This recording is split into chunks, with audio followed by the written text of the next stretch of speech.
מסעב יוסף הוא בנו של חסן יוסף, מנהיג חמאס בגדה. היה כבר כמעט ברור שהוא ילך בדרכי אביו, אבל הוא חשב אחרת, הוא תאב את החמאס, את דרך הטרור שלו. הוא נהג לעדכן את ישראל בכל פרט שהגיע לאוזניו, הוא הודיע לשב"כ על כוונות לביצוע פיגועי תופת, הוא מנע התנגשויות בבחירים ישראלים, דיווח על מחבלים מתאבדים, סוכן, מרגל, משת"פ, מה שתחליטו, הוא נחשב במשך שנים לטוב ביותר. את 8 ימי הלחימה בעזה הוא ראה מדירת המסתור שלו בארצות הברית, שאליה נמלט לאחר שנחשף. לפני שעות אחדות ביקשנו לשוחח איתו על המבצע של צה"ל נגד החמאס. 48 שעות לתוך הפסקת האש, אפשר לדבר על מנצחים ומנוצחים בעימות הזה? Well, this is very hard to say. I think the days to come will tell. And what's important that there is a ceasefire right now, and I think we need to rethink and to recalculate everything that happened. במהלך הימים האחרונים אנחנו יודעים שהיית בקשר הדוק עם המפעיל שלך בשב"כ. מה חשבת על הפעולה של החיסול של ג'אברי שמבוססת על מידע של השב"כ?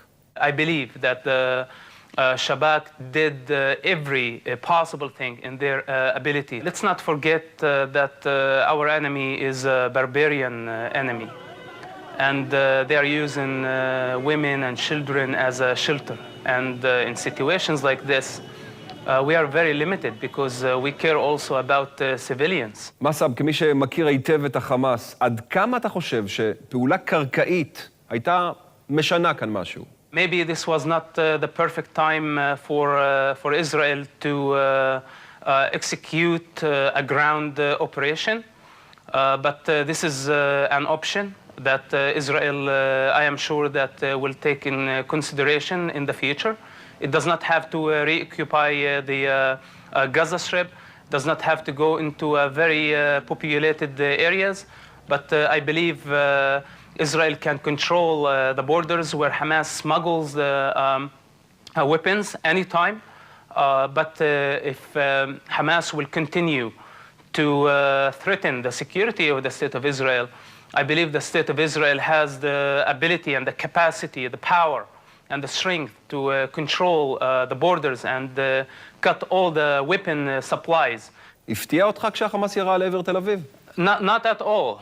You know, this was not a surprising thing at all. I think the Israeli intelligence, Shabak, and Mossad and other agencies knew about Hamas capacity.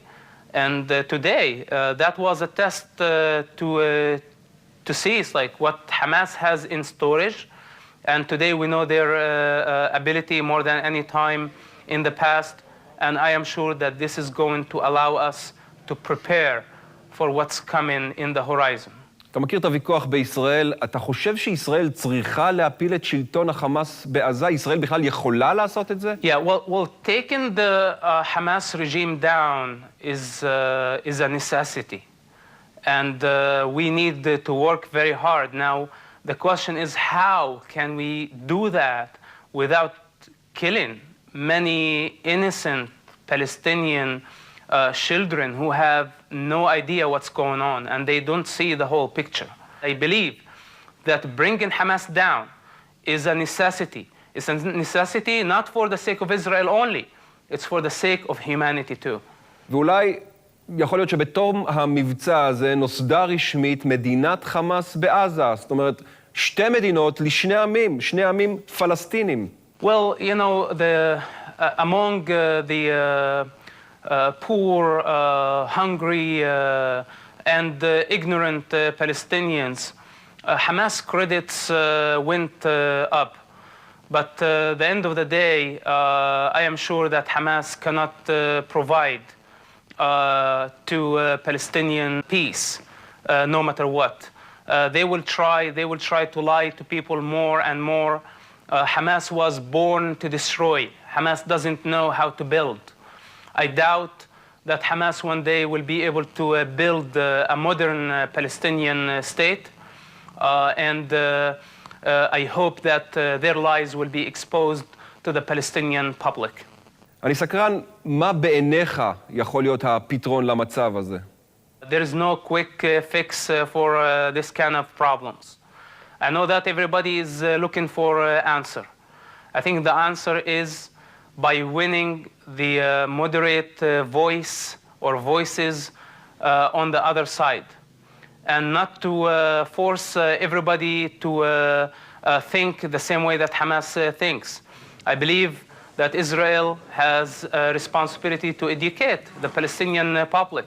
Why don't we have TV stations, radio stations? We need to expose these lies and educate the Palestinian public that Israel is not the enemy. Israel actually helps the people of Gaza more than anyone else, like every day, electricity, even the money that is paid for employees, it comes from Israeli banks, and all the humanitarian support that comes from Israel. We need the Palestinian average person to see this clearly, because unfortunately, when we miscommunicate with the Palestinian average person, then they will only listen to the Hamas lies and the other extremist organization lies.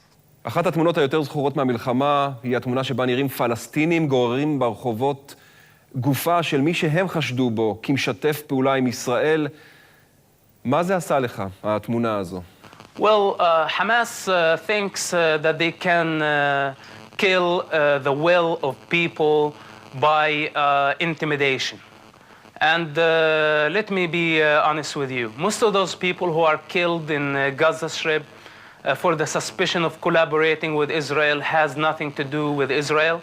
And I believe that Hamas intimidation and using violence to scare the average Palestinian person is not going to work.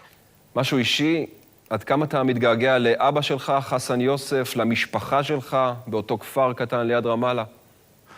Well, I have not heard from my family, especially my parents, since the publishing of my book and since they disowned me publicly. I consider today that I don't have a family. And please let me add one important thing. I'm sure that Hamas people, including maybe people like my father, are listening to this interview. It's not courageous of them to hide behind children and launch missiles. Israel was out and the battlefield was out of the populated areas. If they had courage, they could have came out of Gaza Strip instead of hiding like rats. הרי עברו מספר שנים כבר, אתה חושב שאתה יכול לחזור לשם? מה יקרה לך אם תנסה לשוב לרמאללה? Everybody knows what the result will be. I am not interested in going to Ramallah as of now. But I hope at some point in the future there will be a new generation that prays peace and coexistence. And if this happens, I would love to go back to Ramallah, at least to visit. מסאב יוסף, תודה רבה לך על הרעיון הזה, על השיחה הזו. בוא נתפלל לימים טובים יותר, לשלום, יום אחד. תודה רבה, thank you, and we all pray for the peace of Jerusalem. Shalom and Shabbat Shalom to כולם. שבת שלום. כן, מסאב יוסף, בנו של מנהיג חמאס בגדה, שעבר צד והפך למשת"פ, עכשיו הוא אי שם בארצות הברית. זה מה שהוא חושב משם, מלוס אנג'לס. ביומה השני של